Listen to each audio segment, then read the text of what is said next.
సందేశంలో మనం చెప్పవలసిన మాటలలో చెప్తే సువార్తను ప్రకటించడం, దేవుని ప్రేమను వెల్లడిపరచడం. ఇంకొక మంచి మీనింగ్ఫుల్ టాపిక్గా దీనికి పేరు పెట్టాలి అని అంటే దేవుని ప్రేమను, సకల జనులకు దేవుని ప్రేమను వెల్లడి పరచుట అనే దానికి ఇంకా కొంచెం డీప్గా మనం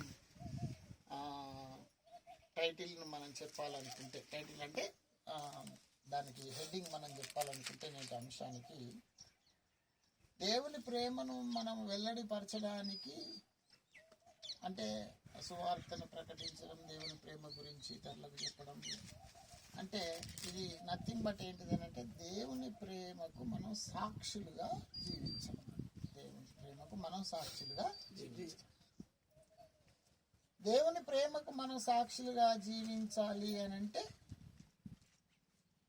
ముందు మనం ఆయన ప్రేమను అర్థం చేసుకున్న వారమై ఉండి ఇతరులు మన ద్వారా, మన జీవిత విధానం ద్వారా దేవుని ప్రేమను అర్థం చేసుకునేటట్లుగా మన జీవిత విధానాన్ని ఏర్పాటు చేసుకోవాలి. అందరం అనుకుంటాం దేవుని ప్రేమను వెల్లడిపరచాలంటే సువార్తను ప్రకటించడం అని మనం అనుకుంటాం. అయితే కొంచెం డిఫరెంట్గా మనం ఆలోచిస్తే ఇది మనకు వాక్యాలు మొదటి పట్టణము ఆదికాండం 12వ అధ్యాయం నుండి మొదటి 7 వచనాలు. అక్కడ దేవుడు అబ్రాహామును పిలిచినట్లు బంధువుల నుండి తన ఇంటి నుండి బయలుదేరి దేవుడు చూపించేటువంటి దేశానికి నువ్వు వెళ్ళి చెప్పినటువంటి దేశానికి నువ్వు బయలుదేరాలని చెప్పాడు. నిన్ను గొప్ప జనముగా చేసి నిన్ను ఆశీర్వదించి నీ నామమును గొప్ప చేయుదును, నీవు ఆశీర్వాదముగా ఉండు, నిన్ను ఆశీర్వదించు వారిని ఆశీర్వదించెదను, నిన్ను దూషించు వారిని శపించెదను. భూమి యొక్క సమస్త వంశములను నీయందు ఆశీర్వదించబడునని అబ్రహాముతో అనగా యెహోవా అతనితో చెప్పిన ప్రకారము అబ్రహాము వెళ్ళెను.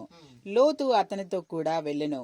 అబ్రహాము హారాను నుండి బయలుదేరినప్పుడు 70 ఏండ్ల ఈడు గలవాడు.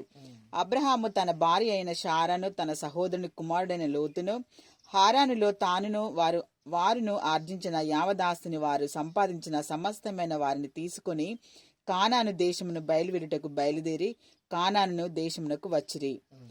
అప్పుడు అబ్రహాము షేకెము నందలి ఒక స్థలము దాకా ఆ దేశ సంచారం చేసి మోరే దగ్గరున్న సింధూర వృక్షము నొద్దకు చేరెను. అప్పుడు కనానీయులు ఆ దేశంలో నివసించిరి. యెహోవా అబ్రహామునకు ప్రత్యక్షమై నీ సంతానమునకును ఈ దేశం ఇచ్చెదనని చెప్పగా అతడు తనకు ప్రత్యక్షమైన యెహోవాకు ఒక బలిపీఠము కట్టెను.